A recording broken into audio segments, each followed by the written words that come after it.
عورت پر جب شہوت آتی ہے تو 3 چیزیں اس میں ظاہر ہوتی ہیں۔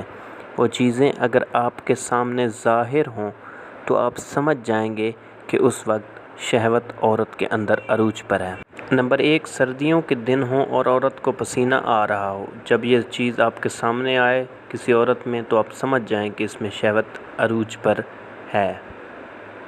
نمبر 2، جسم کا ڈھیلا پڑ جانا اور درد کرنا، اتنا درد کہ عورت ہر کسی کو بتائے کہ میرا جسم درد کر رہا ہے تو آپ سمجھ جائیں کہ اس وقت بھی شہوت عورت میں عروج پر ہے۔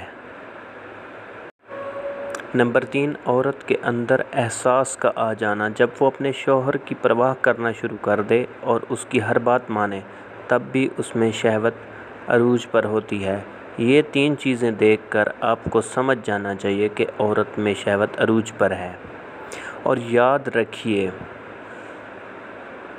اگر عورت کی شرمگاہ بہت زیادہ چھوٹی ہے اور سمجھ جاؤ کہ اس عورت نے اپنی زندگی میں کبھی زنا نہیں کیا اور نہ کبھی کسی مرد کا بستر گرم کیا ہے۔ ویڈیو مکمل دیکھنے کے لیے بہت شکریہ، چینل کو سبسکرائب کر دیجیے گا۔